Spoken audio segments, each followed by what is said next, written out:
स्नेह का धागा और संवाद की सुई उधेड़ते रिश्तों की तुरपाई कर देती हैं। कुछ हंसकर बोल दिया करो, कुछ हंसकर टाल दिया करो। परेशानियां तो बहुत है यहाँ, कुछ वक्त पर डाल दिया करो। गुड मॉर्निंग, सुप्रभात दोस्तों। ये है आपका अपना प्रिय आरजे आदि कश्यप मुंबईचा माणूस, और आपके लिए लेकर आया है आपका मनपसंद programme positive karma, episode number 124, 10 सितंबर थर्सडे का दिन। दोस्तों ये अब आपको प्रोग्राम मैं शुरुआत करता हूँ और मुझे उम्मीद है कि ये आपको प्रोग्राम पसंद आएगा। इबादत वो है जिसमें ज़रूरतों का जिक्र ना हो, सिर्फ उसकी रहमतों का शुक्र हो। दोस्तों कदर और वक्त भी कमाल के होते हैं। जिसकी कदर करो वो वक्त नहीं देता, और जिसको वक्त दो वो कदर नहीं देता। पैसा एक ही भाषा बोलता है, पैसा एक ही भाषा बोलता है। अगर तुमने आज मुझे बचा लिया तो कल मैं तुम्हें बचा लूँगा।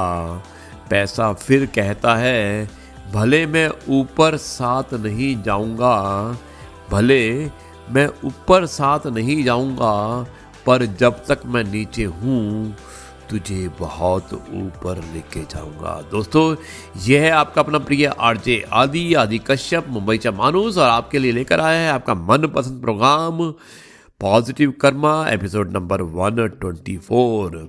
चलिए हम बढ़ाते हैं इस कार्यक्रम को आगे, और मैं आपको सुनाता हूँ कुछ और बातें।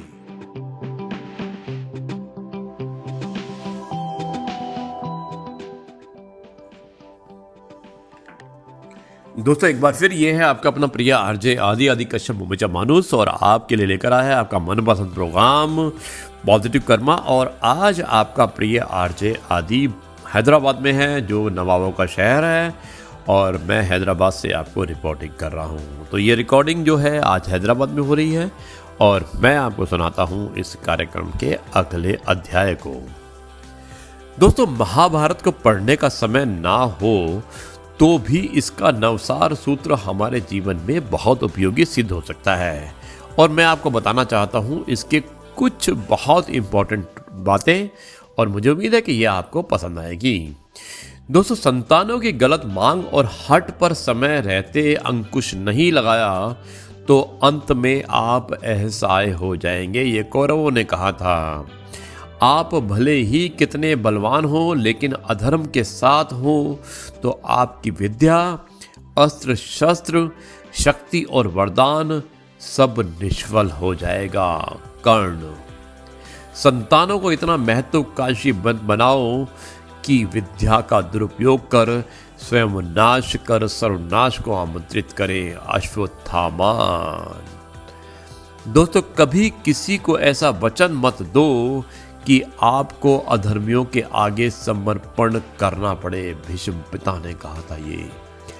संपत्ति, शक्ति और सत्ता का दुरुपयोग और दुराचारियों का साथ अंत में स्वयं नाश का दर्शन कराता है। दुर्योधन।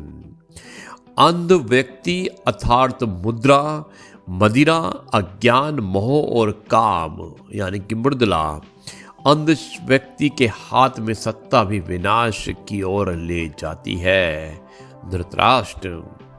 व्यक्ति के पास विद्या विवेक से बंधी हो तो विजय अवश्य मिलती है। अर्जुन। हर कार्य में छल कपट व प्रचंप परच कर आप हमेशा सफल नहीं हो सकते। शकुनी। यदि आप नीति, धर्म और कर्म का सफलतापूर्वक पालन करेंगे तो विश्व की कोई भी शक्ति आपको पराजित नहीं कर सकती है। युधिष्ठिर। दोस्तों ये बातें थी उन लोगों के बारे में जिनके लिए एकदम ये फिट बैठती है। कल भी फिट बैठती थी, आज भी फिट बैठती है, और कल भी फिट बैठेगी। यदि इन सूत्रों में सबक लेना संभव नहीं होता है तो जीवन से महाभारत संभव हो जाता है। वक्त नाजुक है, संभल कर रहिए। ये युद्ध थोड़ा अलग है, अलग अलग रहिए। दोस्तों हर जगह ये युद्ध अलग अलग है, अलग थलग रहिए, दुश्मन इतना सूक्ष्म है जो दिखाई भी नहीं देता। हराने का अचूक अस्त्र हर जगह सफाई नहीं देता, हर जगह सफाई नहीं देता। संकट भारी है लेकिन गुजर जाएगा, संयम और धैर्य से ही इस दुश्मन को हराया जाएगा। खुद बचेंगे, दूसरे खुद ब खुद बचेंगे। इस लड़ाई में अब यत्र सर्वत्र सबका सहयोग चाहिए। दोस्तों याद कीजिएगा, मैंने आपको रश्मि के बारे में बताया था, और ये जो कविता थी और जो पंक्तियाँ थी, ये रश्मि पूनिया जी जो कि गुड़गांव की रहने वाली हैं, जो जूझ रही हैं कोरोना वायरस 2 से, और लेकिन मुझे उम्मीद है कि पूरी तरह से ये उभर कर आएंगी। ये उन्होंने ये कविता लिखी थी और मैं समर्पित करना चाहता हूँ इस कविता को, इन वाक्यात को रश्मि पूनिया जी को। दोस्तों होठों पर एक शरारती मुस्कान रखते हैं, होठों पर एक शरारती मुस्कान रखते हैं, हम आज भी थोड़ा बचपन साथ रखते हैं। उम्र का तो काम ही है बढ़ते जाना, ये कमबख्त दोस्त ही हैं जो हमें जवान रखते हैं।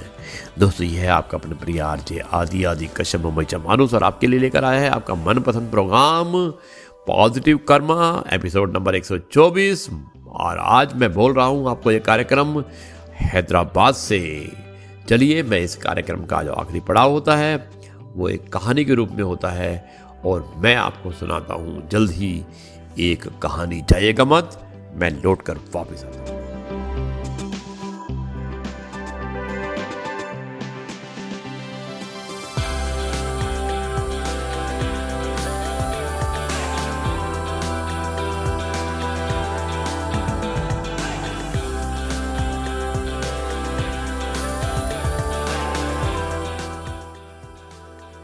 दोस्तों कहानी का नाम है बुढ़िया की चक्की।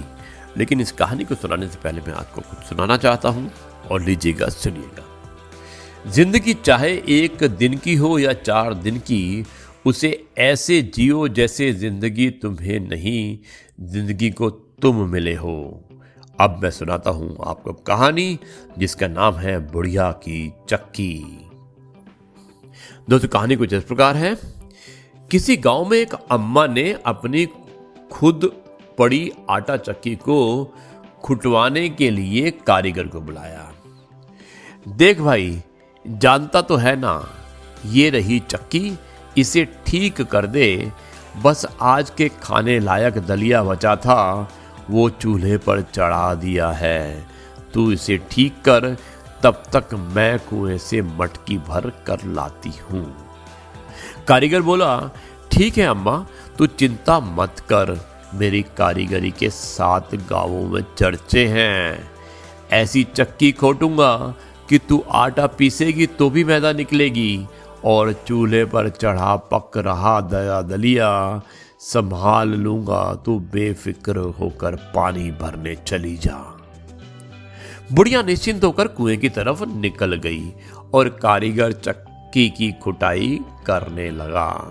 काम करते हुए हत्थे से निकलकर अचानक हथौड़ी उछलकर चूल्हे के ऊपर लटकी हुई घी की मटकी पर जा पड़ी।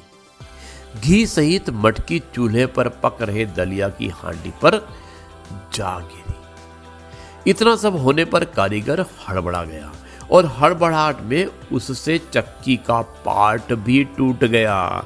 कारीगर के कुछ समझ में आता उससे पहले ही चूल्हे पर बिखरे घी की चपेटें भभकी तो घास फूस की छत ने आग पकड़ ली और झोपड़ी धूं धूं करके जलने लगी। कारीगर घबराकर उल्टे पांव भागा तो रास्ते में आती बुढ़िया से टकरा गया, और उसकी पानी की मटकी भी गिरकर फूट गई। बुढ़िया चिल्लाई, अरे करम जले, तुझे ऐसी भी क्या जल्दी थी? अब रात को क्या प्यासी सोऊंगी? एक ही मटकी तो थी, वो भी तूने फोड़ दी। कारीगर बोला, अरे अम्मा, तू किस किस को रोएगी? पानी की मटकी को रोएगी, या घी से भरी मटकी को रोएगी, या दलिये की हांडी को रोएगी, या टूटी चक्की को रोएगी या फिर जल गई अपनी झोपड़ी को रोएगी। और ये कहता हुआ वो कुशल कारीगर झोला उठाकर भाग निकला। दोस्तों, ठीक इसी प्रकार हमारा भविष्य भी अब कुछ ऐसे ही कुशल कारीगर के हाथों में सुरक्षित पड़ा हुआ है। चीन पाक को रोगे या जीडीपी को रोगे या कोरोना को रोगे या बेरोजगारी को रोगे, महंगाई को रोगे या फिर बिक और बर्बाद हो चुकी संस्थाओं और संस्थानों को रोगे, किस किस को रोगे? ये आंसू भी कम पड़ जाएंगे, तमाश भिन भी फिर भी कहते रहते हैं। कारीगर कुशल हैं, इसका कोई विकल्प नहीं है। दोस्तों, कैसी लगी आपको कहानी? और मुझे उम्मीद है कि ये कहानी आपको पसंद आई होगी। और मुझे इस कहानी को सुनाने के बाद मैं आपसे कहना चाहता हूँ कि मैं अब इस कार्यक्रम को समाप्त करना चाहता हूँ। और कार्यक्रम को समाप्त करने से पहले आपको ये सुनाना चाहता हूँ कि माना कि जीवन का उद्देश्य परम शक्ति और परम शांति को प्राप्त करना है, मगर बिना संघर्ष के जीवन में शांति की प्राप्ति को पाना कदापि संभव नहीं है। शांति मार्ग नहीं अपितु लक्ष्य है। बिना संघर्ष पथ के इस लक्ष्य तक पहुंचना असंभव है। जो लोग पूरे दिन को सिर्फ व्यर्थ की बातों में गंवा देते हैं, वो रात्रि की गहन निद्रा के सुख से वंचित रह जाते हैं। मगर जिन लोगों का पूरा दिन एक संघर्ष में, परिश्रम में, पुरुषार्थ में गुजरता है, वही लोग रात्रि में गहन निद्रा और गहन शांति के हकदार भी बन जाते हैं। जीवन भी ठीक ऐसा ही है। यहाँ यात्रा का पथ जितना विकट होता है, लक्ष्य की प्राप्ति भी उतनी ही आनंददायक और शांतिदायक होती है। मगर याद रहे, लक्ष्य श्रेष्ठ हो, दिशा सही हो और प्रयत्न में निष्ठा हो, फिर आपके संघर्ष की परिणति परम शांति ही होने वाली है। दोस्तों, यह है आपका अपना प्रिय आरजे आदि कश्यप मुंबईचा माणूस, और आपके लिए लेकर आया है आपका मन पसंद programme positive karma from Hyderabad. और मुझे उम्मीद है कि यह कार्यक्रम को पसंद आया होगा। अब मैं इस कार्यक्रम को यहीं पर समाप्त करता हूँ और कल फिर आपके सामने पेश होता हूँ एक नई कहानी, नई कविता, नई किस्से, नई कथा के साथ पे। और तब तक के लिए मैं आपसे कहता हूँ नमस्कार, अलविदा, भारत माता की जय और जय हिंद।